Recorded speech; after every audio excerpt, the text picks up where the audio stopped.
Assalamualaikum warahmatullahi wabarakatuh. Perkenalkan, nama saya Muhammad Lutfi Nugraha.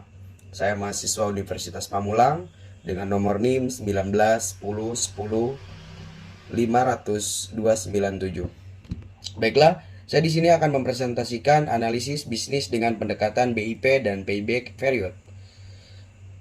Di sini adalah latar belakang yang mana bisnis adalah suatu organisasi yang kegiatannya menjual barang atau jasa kepada pembeli atau konsumen, ataupun bisnis lainnya untuk memperoleh laba atau profit.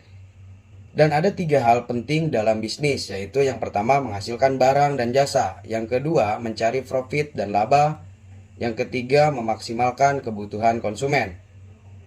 Dalam dunia perekonomian, bisnis mempunyai karakteristik, yaitu lembaga atau institusi atau organisasi sosial atau ekonomi berhubungan dengan barang atau jasa dalam memenuhi kebutuhan manusia, mencari laba, profit atau keuntungan, menentukan harga yang sesuai, akan ada kemungkinan mendapatkan kerugian. Pengertian bisnis menurut para ahli Musselman, bisnis adalah keseluruhan dari aktivitas yang diorganisir oleh orang yang berurusan dalam bidang industri dan perniagaan yang menyediakan barang dan jasa agar terpenuhi sesuatu kebutuhan dalam perbaikan kualitas kehidupan.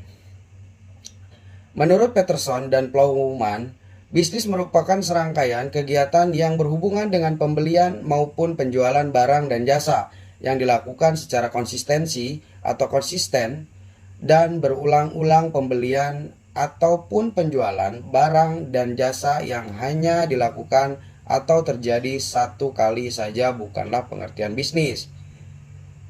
Tujuan bisnis yang pertama yaitu profit, yang kedua pengadaan barang atau jasa, yang ketiga kesejahteraan pemilik, faktor produksi dan masyarakat, yang keempat full employment, yang kelima eksistensi perusahaan dalam jangka panjang, yang keenam kemajuan atau pertumbuhan, yang ketujuh prestis dan prestasi. Fungsi bisnis from utility yaitu fungsi produksi di mana sebuah bisnis menghasilkan suatu barang atau jasa yang dibutuhkan masyarakat.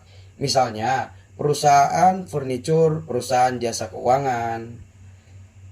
Dan yang kedua ada fleet utility, yaitu fungsi distribusi di mana sebuah bisnis menyalurkan suatu barang atau jasa ke lokasi terdekat yang bisa dijangkau konsumen.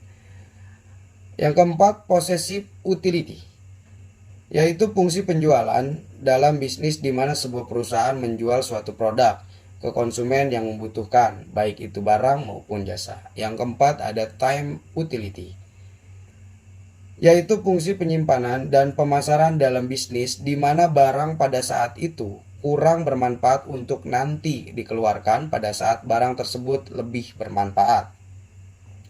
Manfaat bisnis yang pertama mendapatkan penghargaan dan pengakuan.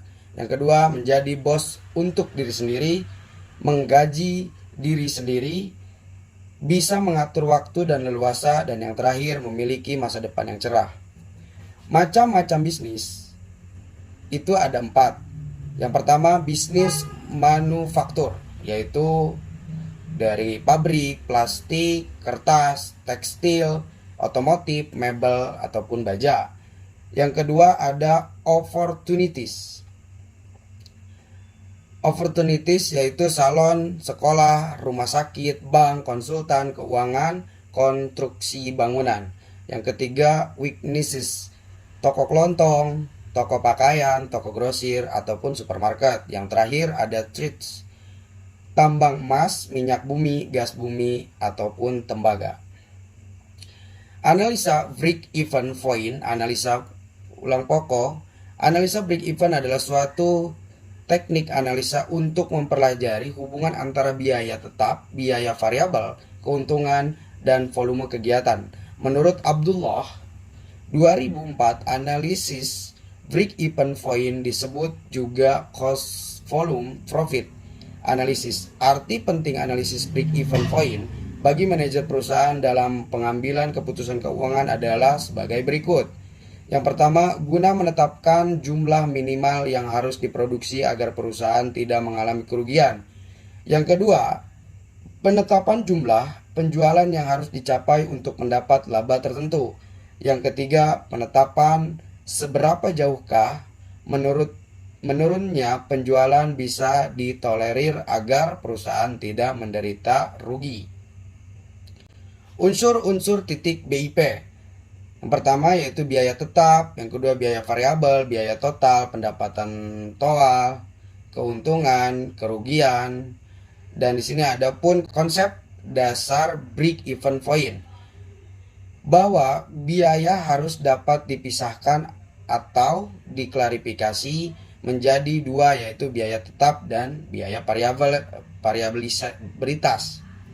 Yang kedua, bahwa biaya secara total akan selalu konstan sampai tingkat kapasitas penuh. Yang ketiga, pertimbangan tentang produk baru dalam menentukan beberapa tingkat penjualan yang harus dicapai agar perusahaan memperoleh laba. Yang keempat, sebagai kerangka dasar penelitian pengaruh ekspansi terhadap tingkat operasional. Gunanya analisis BIP, yang pertama mengetahui jumlah penjualan minimal yang harus dipertahankan agar perusahaan tidak mengalami kerugian. Yang kedua, mengetahui jumlah penjualan yang harus dicapai untuk memperoleh tingkat keuntungan tertentu. Yang ketiga, mengetahui seberapa jauh berkurangnya penjualan agar perusahaan tidak menderita kerugian.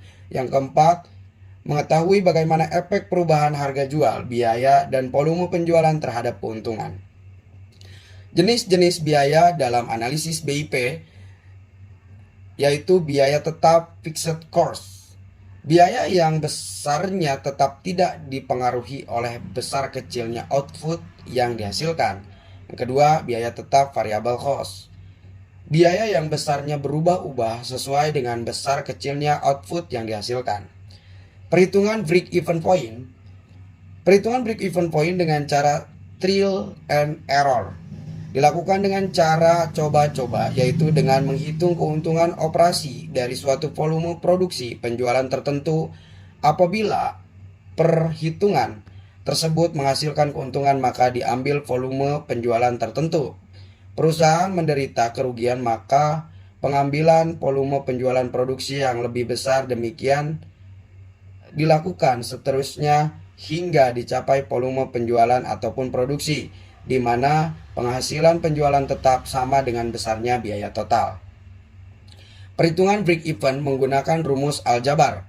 Perhitungan break-even point dengan menggunakan rumus aljabar dilakukan dengan dua cara, yaitu yang pertama atas dasar unit perhitungan, yang kedua atas dasar sales dalam rupiah. Rumus BIP. Perhitungan BIP dapat dilakukan dengan dua cara. Yang pertama atas dasar unit, rumus BIP unit. BIP sama dengan FC garing P strip FC. Yang mana F sama dengan harga jual per unit, V biaya variabel per unit, FC biaya tetap. Studi kelayakan bisnis. Studi kelayakan usaha bisnis feasibility study adalah suatu penelitian tentang layak tidaknya suatu bisnis dilaksanakan dengan menguntungkan secara terus-menerus. Studi ini pada dasarnya membahas beberapa konsep dasar yang berkaitan dengan keputusan dan proses pemilihan proyek bisnis agar mampu memberikan manfaat ekonomi dan sosial sepanjang waktu. Dalam studi ini, pertimbangan-pertimbangan ekonomis dan teknis sangat penting karena akan dijadikan dasar implementasi kegiatan usaha. Hasil studi kelayakan bisnis. Yang pertama, untuk merintis usaha baru. Yang kedua, untuk mengembangkan usaha yang sudah ada.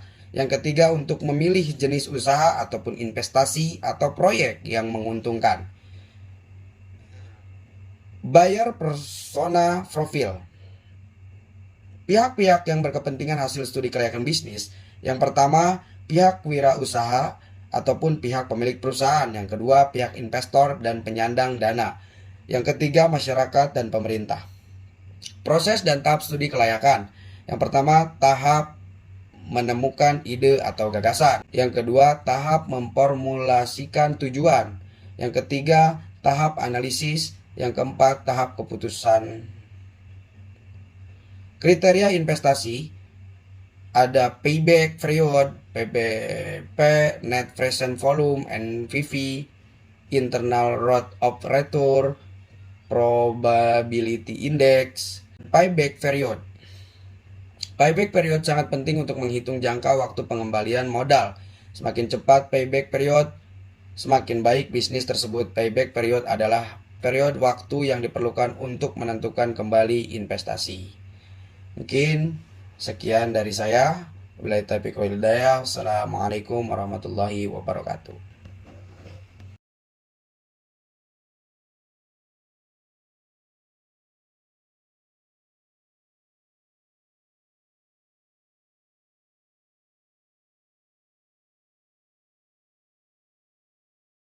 Yang kedua, tahap memformulasikan tujuan. Yang ketiga, tahap analisis. Yang keempat, tahap keputusan.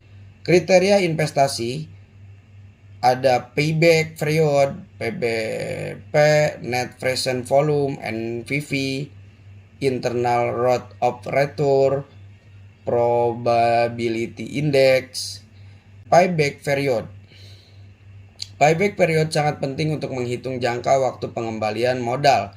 Semakin cepat payback period, semakin baik bisnis tersebut. Payback period adalah period waktu yang diperlukan untuk menentukan kembali investasi. Mungkin sekian dari saya. Wabillahi taufiq wal hidayah. Assalamualaikum warahmatullahi wabarakatuh.